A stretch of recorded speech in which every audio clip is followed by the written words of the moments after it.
Alfred was in a siding when he heard a familiar whistle. I wonder who that could be, he said knowingly. He would soon find out.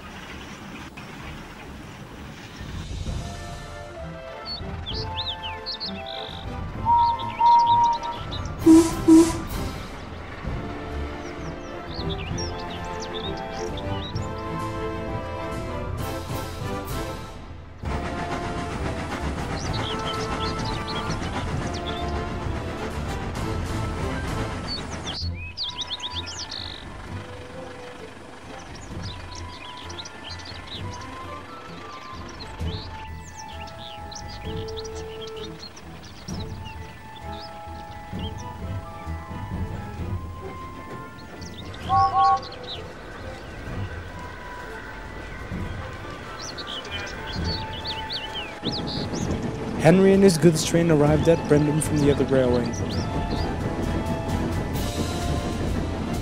As he slowed to the dockyard speed limits, he saw Simon by the newly completed sheds. He was shunting some trucks on the new turntable.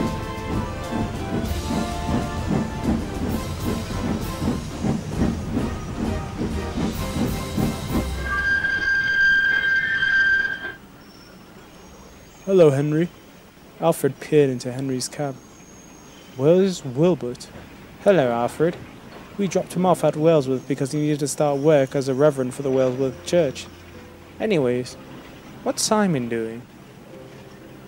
Oh, he's testing the new turntable. I just helped deliver the parts for it this morning. Well, he's doing a smashing job, isn't he? Yeah, and he's the only tank engine from the LNER that I can have a proper conversation with. Well, you can say that again.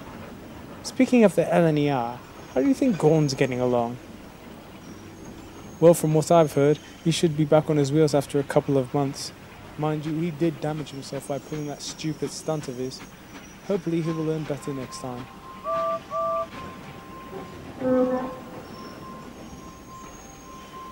Hello, Henry. Are these trucks for the station? Yes, they are. And mind you, be careful. It's full of glass for the canopy. Don't worry, I'm not as clumsy as you. Why, you little... Oof. I have to take a mixed train to the ballahoo now. Where's the train, Simon? On track 1. Thank you. And Simon, while I'm gone, please don't let Henry touch anything. Shut up! That was one time! If you say so, mate. One time! Ugh.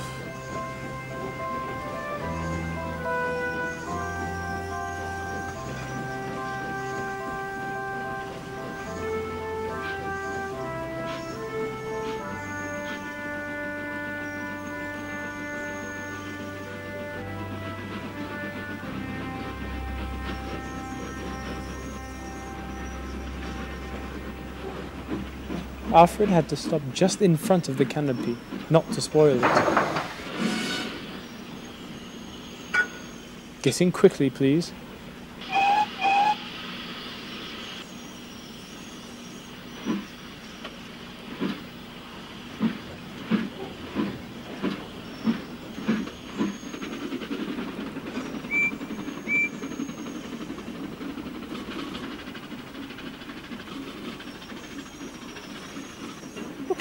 Just look at him. Ugh. I'm going into the sheds. Alright, I'm gonna shut these trucks. You and your blasted trucks. Alfred was puffing through the Cedric cities and countrysides. Unfortunately, it started to rain again when he sped past Vicarstown, and by the time he arrived at Ballahoo's top station, it began to storm heavily. I'm not staying here any longer. Alfred dropped off the passengers and slumped into the sheds.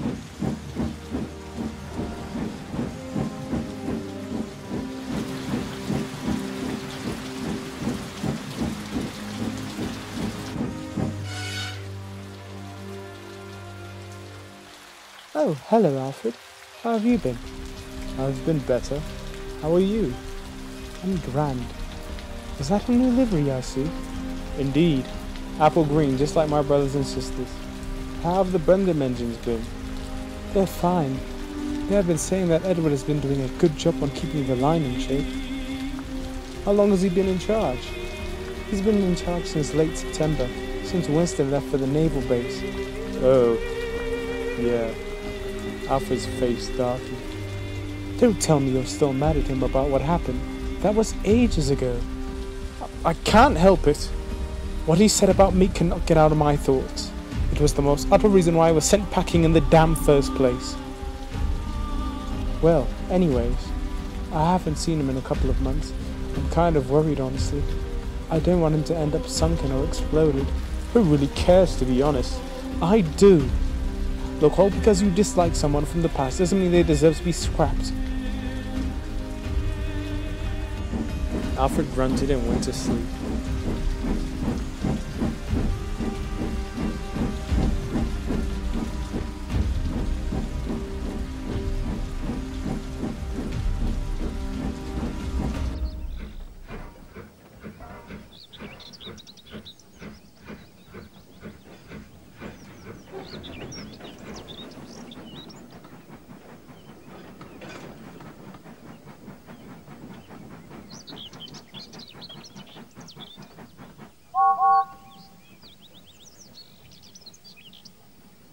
Hello, James. How are you doing? I'm fine. How are you? I'm grand. Can I ask you a question, please? Yes? Did you know a person named Howard that used to work on the railway? Wasn't he one of those workers that died in the explosion in 1915 in the Brendam Harbour? Yeah. Do you know anything about it? The only thing about it? It was one of my mates that died in the blast, the one who shunted the tankers. Oh, I see. How do you know anything about this? Edward barely remembers what happened. Or did Winston tell you? No. It wasn't him. One of the workers from Crovan's Gate told me. Oh, alright. Well, I've got to collect some trucks. I'll see you back at the sheds. Alrighty then. Have a safe trip. Something's up with him. If only I can find out what.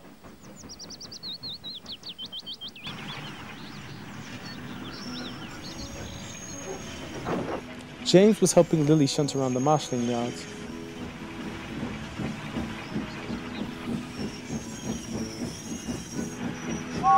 Even though he hated shunting, he understood the severity of war.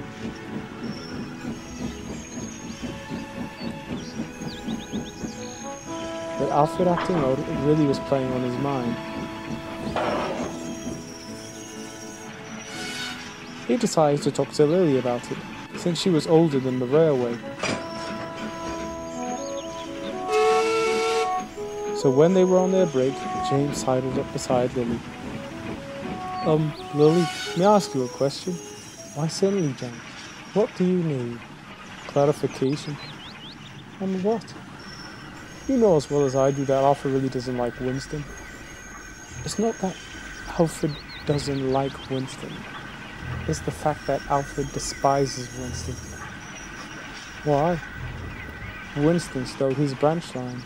What? Just then, one of the workers went up to Lily and her crew. When the man walked away, Lily smiled at James. I'll tell you about it later. You keep shunting. I have to take a train to Vickerstown. Oh, and watch out for those vandals. They've been pitching tools and such.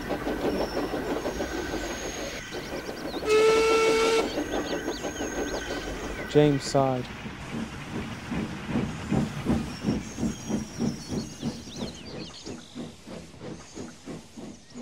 James shunted and pulled around the yards all day.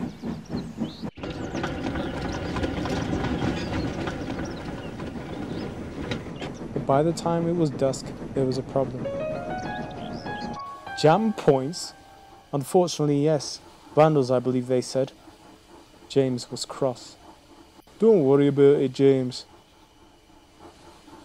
But he did worry about it all the same.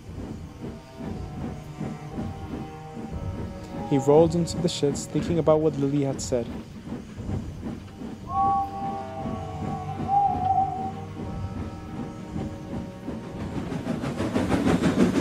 But soon he slowly drifted off to sleep. He woke up suddenly as he heard footsteps in his cab. He knew that his driver and fireman live at Vicarstown, and he also knew that he didn't have an early train. James was very nervous, but he said in his bravest voice, "Who's there? Show yourself!" Then the footsteps stopped, and it moved to the front of James. James was terrified. He thought they would be big-time criminals. But when James saw them, he burst out laughing. One man was skinny with a mustache as weak as him. The other one was big and round like a beach ball. Not even the fat director was as fat as that. But the last man looked familiar. He wore a scruffy coat, had a beard, and looked more menacing than the other two. The men did not seem to find the funny side of it. "Oh my God! What are you three going as? Charlie Chaplin, Oliver Hardy, and the Duke of the Knackers Yard? Shut up, Rusty Red Scrap Iron." "Yeah, Rusty Red, Palm, and Berenick than you three put together, mate." "Watch your tongue, watch yours, mate. They would have known you vandalised the place. They probably found wrappers for fish and chips." "That's it, I've had enough of this." The scruffy vandal pulled out a match. "You see this?" "Yes, so, you're gonna light my fire or something?" "If you don't shut up, I'll burn the sheds down." "You don't have the guts." "Oh, don't I?" The scrap vandal lit the match and threw it on the ground. Then the flames got bigger and bigger. The vandals escaped and dashed into their car and drove off, leaving a screeching James behind with no crew to help. "Help! Help!" Then he heard a shrill whistle, and then puffing, and then felt an engine coupled up.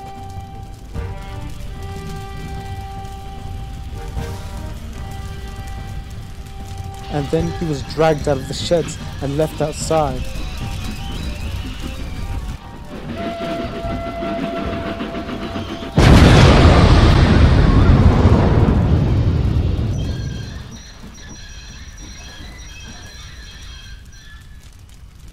Then he heard the shrill whistle again, and it gone.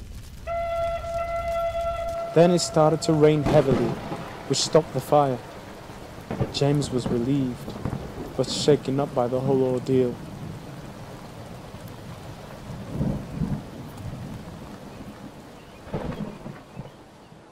The next day, the workmen and crew were very shocked to find that the sheds were burnt to a crisp and found James outside. Poor James didn't sleep a wink. He was traumatized. The points were fixed, and Alfred and Lily arrived from sleeping at Vicarstown. They were worried about their friend. "James! James! Are you all right?" James remained speechless. "I believe he needs time to get over it. I believe whatever he had experienced might have scarred him for life, hasn't it?" James just nodded, his face pale. The fat director arrived. He talked to the workmen, then to James. "Good news, James. We've caught the vandals that burnt down the shed. They were stopped by a goods engine, as I heard, at a level crossing. It turns out that the fat one worked for ballahoo marshalling yards, but was sacked for not taking the job seriously. And the scrap one was trying to take metals and get paid by the German ambassadors. As far as the police said, there aren't any connection with these vandals and the one Simon caught.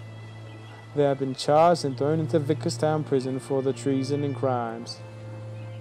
James's face didn't change, so the fat director continued.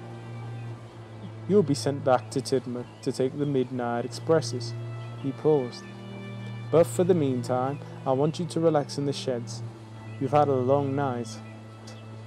James was silent, but in a whisper that only the fat director could hear, James said timidly, "Thank you." And he moved silently away. Stewart's ghost played on his mind, but James was very grateful and never doubted that ghost exists ever again.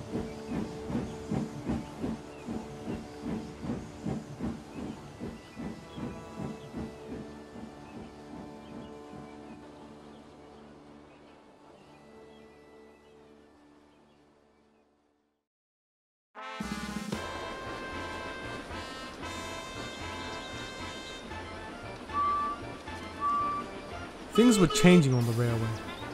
Autumn turned to winter, and Brenham and Tidmouth were receiving more and more shipments of weapons, machines, and other things.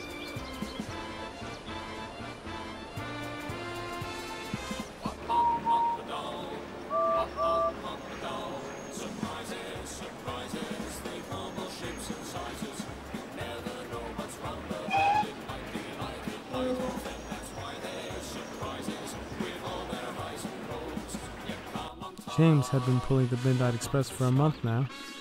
He was enjoying himself greatly. The fresh air and the fast runs really uplifted his spirits. One day, he was asked to pull a stopping train because Alfred's injectors had failed.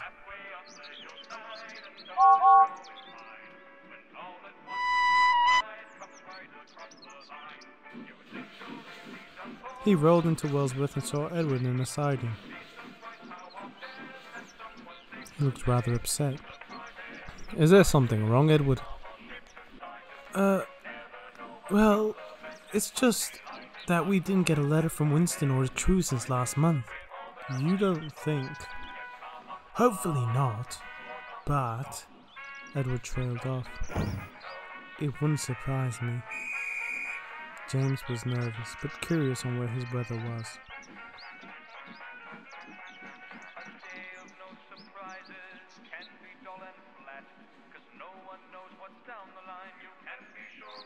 When he arrived back at the sheds, he saw an engine. He didn't really think much of it until he saw the number on the engine's tender. Gordon? Hello. What are you doing here? I thought you were going to come near Christmas. The workers found that they didn't need to get anything from overseas, since mostly everything was in the workshops. I got fixed months ago. I've been taking goods around the other railway though. Ah, well, good. Believe it or not, I'm starting to get tired of pulling the express every day. What, you can't handle it, little James? No, I meant that it would be a nice change. Besides, I don't sleep well when I take it. Don't worry, I'm just joking. But I can't pull it, I'm afraid. I've got to take goods. But if you're tired of pulling the express, then I can do it for you. And in return you can take my goods, said Henry. Alright, but I think we should ask the Fat Director first. Ask the Fat Director what? Oh, well sir, me and Henry were wondering if we could swap trains for the day. Why do you want to swap trains, James? I thought you liked pulling the express. Yes sir, I really do. But when you pull it every day, it's starting to get a little tiring, to say the least. The Fat Director smiled. Well, I'm happy you asked me, because I need an engine as big as Henry to take a train full of children from the city of Tidmouth to Vicarstown. They had intercepted a signal with the Germans and the Japanese, and they might start bombing around the Tidmouth area. But why here? And how? The Nazis are getting less and less territory, and losing some of their planes. How can they fight back? Apparently, it is the last attack they have in their sleeve, so we will have to be smarter than them. It will be safer for the children to stay up in the city of Tidmouth, since one of the bases is there. Oh, alright. Where do I get the vans, sir? You will get them after an hour. You will take the vans from Tidmouth to Barrow, then Barrow to Craven's Gate. Oh, alright then. Oh, and Gordon, I need you to go to Ballahoo and take some goods from Tidmouth. Hopefully no complaining. No, sir. I've learned my lesson. But am I going to be the only engine working at Ballahoo? No. Alfred will be taking troop trains and Lily will shunt the yards. Gordon sighed. He didn't mind working with Lily. It was just Alfred. The Fat Director put his hands together. Right, that's settled then. Good day, you lot. And the Fat Director walked back into his office.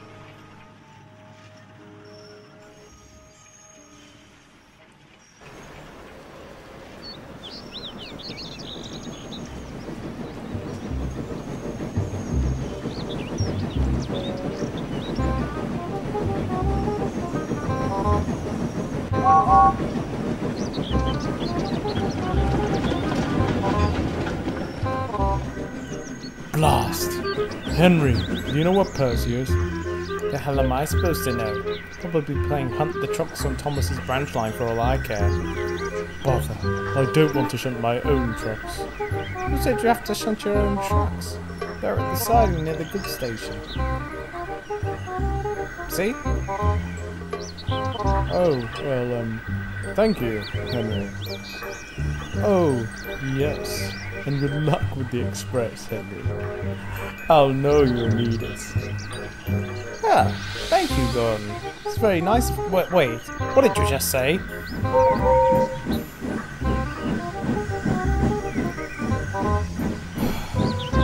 You can't win.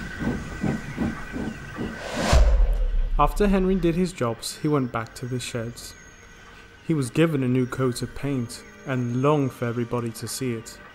It's a shame that none of you would actually see me flying. This began to annoy the other engines, who soon ignored him and didn't take any notice.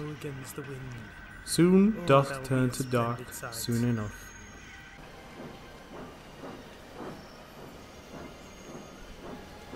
Adam shunted Henry's coaches. There were 7 smart brown Great Central Railway coaches, which had also been repainted in the LNER livery. Nice coaches, aren't they? Indeed, I can't wait to pull this train.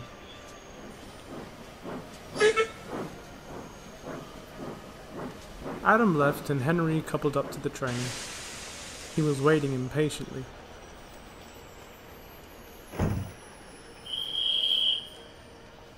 Eventually, the guard blew his whistle, and the train began to pull out of the station. Here we go, here we go. And the train began picking up speed on the main line.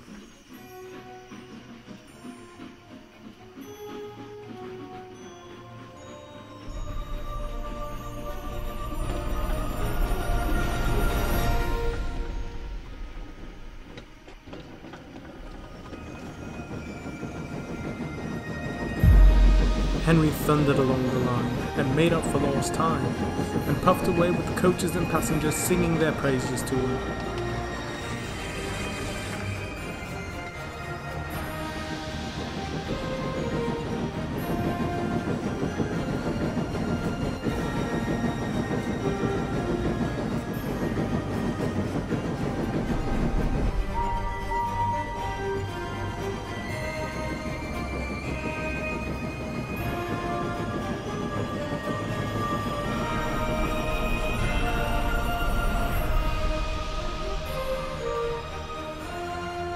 Henry was enjoying himself greatly. The fast run with the wind blowing along his smoke box made the trip all the more fun and easier.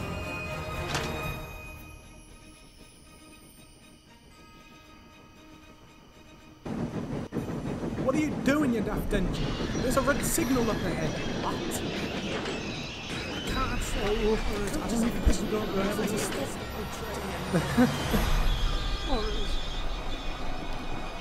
Well, he was, until a red signal stopped the train. Henry was upset. What's keeping us up this time? We're the bloody express, not a stopping train. I don't know, but the guard will tell us in a minute. The guard walked up to the signal box, talked with the signalman, then went up to Henry's cab. Hey lads, the signalman said there's another engine passing by, and after that we can go. Well, what kind of train is it pulling? From what I hear, light engine. Henry was seething. Light engine? Light engine over the express? What the hell is going on? The engine and the crew stopped talking and looked out of the cab. They saw a blue tender engine, almost the same build as Henry, puffing towards them. But there was something odd about it. The engine looked like it couldn't stop. The driver, fireman, guard jumped clear, expecting a crash. Henry shut his eyes and prepared for the worst, and then... silence. Henry slowly opened his eyes. The engine had gone. The driver and fireman got back into the cab, while the guard went to the back of the coaches and explained to the kids on board what happened. Then the signal turned green, and Henry puffed away with a pale look on his face.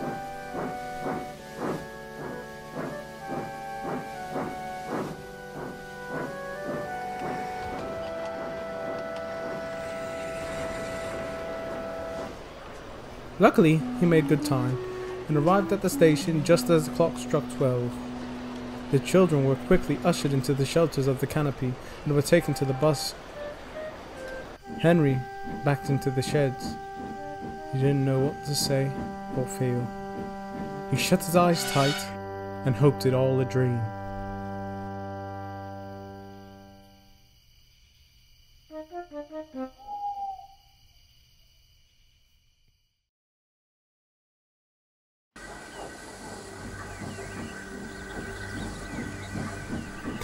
Oh, hello Henry.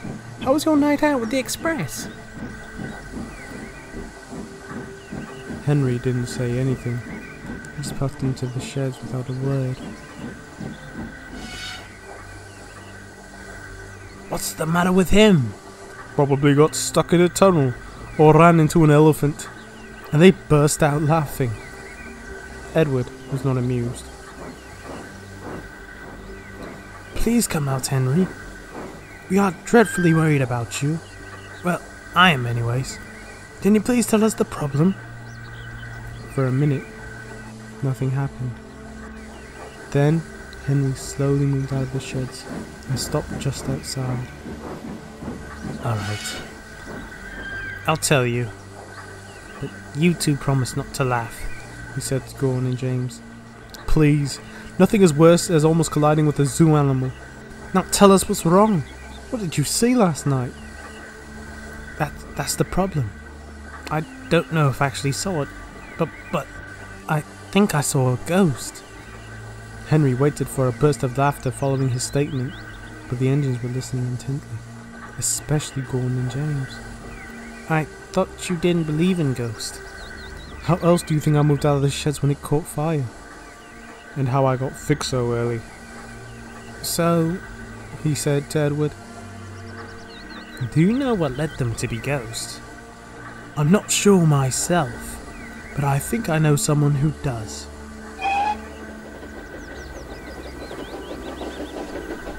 What are you engines blabbering on about? Perfect timing. Alfred, I need to ask you a question. Yes? What is it? Why were you sent away the first time? Why do you lot want to hear it? Edward soon explained the ghost situation and Alfred's face darkened. So well, it's been something that we've been dying to know anyway, so could you please tell us? Very well, I will tell you. But you all have to promise to listen carefully. I'm not going over it again. The engines nodded. Alright chaps, this is what happened well over 30 years ago. I'll start from the beginning. Sir Stuart Fowler Goldman II was born in the spring of 1872, and he grew up from a little chap who admired the trains that rushed by his house to being a mechanic for the Midland Railway Works. With the speed and agility he brought, as well as collecting parts that were hard to come by, he was soon an asset for the Midland region.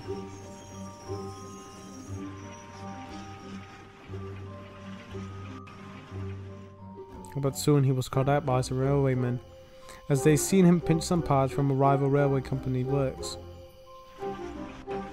So he retired early, and moved him and his family to Vicarstown temporarily while they built a manor. The manor was Ballahoo Manor. Because he would work almost every day, he soon had enough money to create a private railway and build a private engine named Stuart. And by that time, he had changed the family name so they wouldn't get caught and thrown into the prison or worse. So gone was the name Goldman, and in its place was the name we know today, Fenric.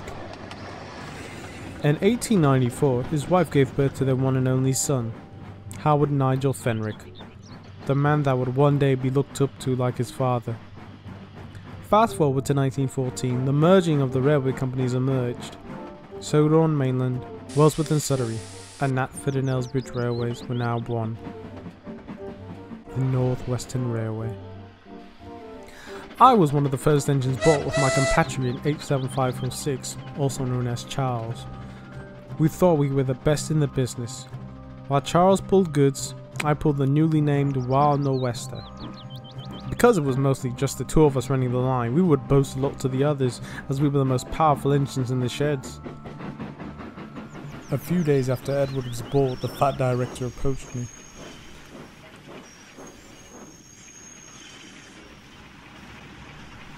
Alfred, since Lily is running the new Ballahoo branch line, I need you to take over the one at Brendan.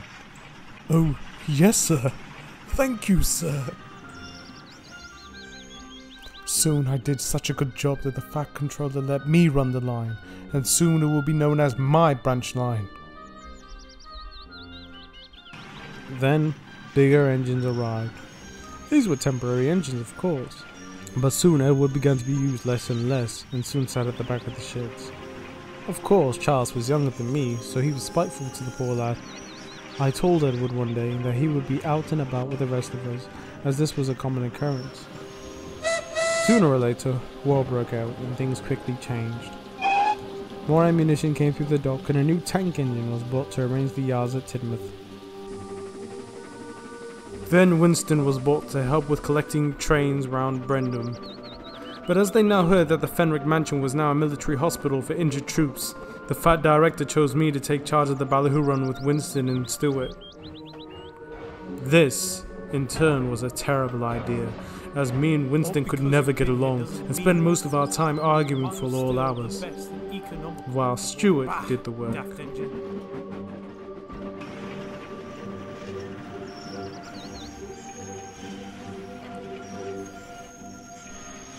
One particular day, Colin was ill, so Charles had to shunt the tankers around Brendan.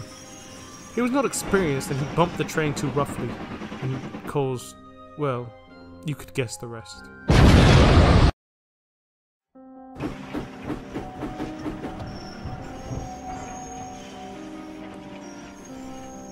In total, 9 men were killed in the blast. Howard was one of them. Sir Fenwick was shocked and devastated by his son's death, and soon in 1916, a year after his son's 22nd birthday if he was alive, his wife died of measles. Most people in the town by then called him a depressed man, a lonely man, and a suicidal man. But worse was to come. As of December 16th, another tragedy would strike, this time on the railway. Stewart was sent to work as a shunter at Wellsworth, while Winston did the same job that my late friend Charles used to do. Then, Stewart began to grow increasingly impatient, as he had gone out on the main line once or twice. He was like Thomas in a sense, that he wanted to see the world, but his story wouldn't have a happy ending. For one moonlit night, he had to shunt a little goods train for Neil to take to the other railway. They waited and waited, but Neil didn't come. Soon they found out why. Neil has been called away to take a boat train. We need you to pull the train, please. Stewart was eager, as he had never pulled a train onto the main line. Soon he departed. Stewart made good time. He felt that nothing could go wrong on that night. Soon at Victorstown, he slipped accidentally on another line.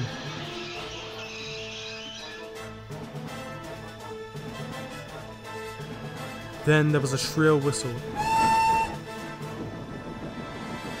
and an engine was speeding along with a passenger train, but the rails made him slip.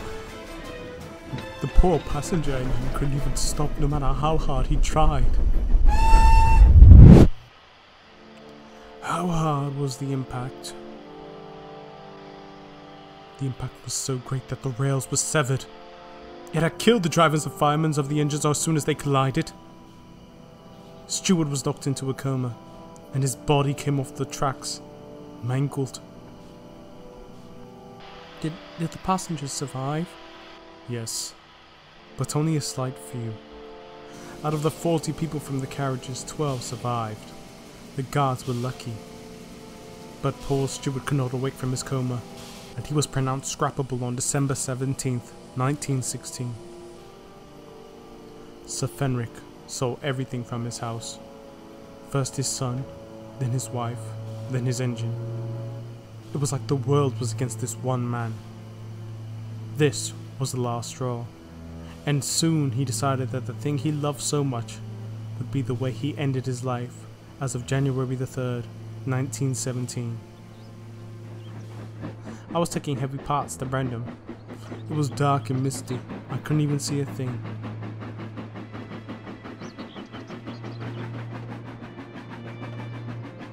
Then as we passed the manor, I felt something hit my buffer beam. We quickly stopped. The driver walked up and then back. A pale look was on his face. What did he see? My driver saw Sir Fenric dead. I won't get into any gory details, but he was stretched as his feet were caught into the sleepers. He decided to go out the way he came in, the railway. I was soon blamed and untouched. They put me into the back of the sheds and soon let Edward out.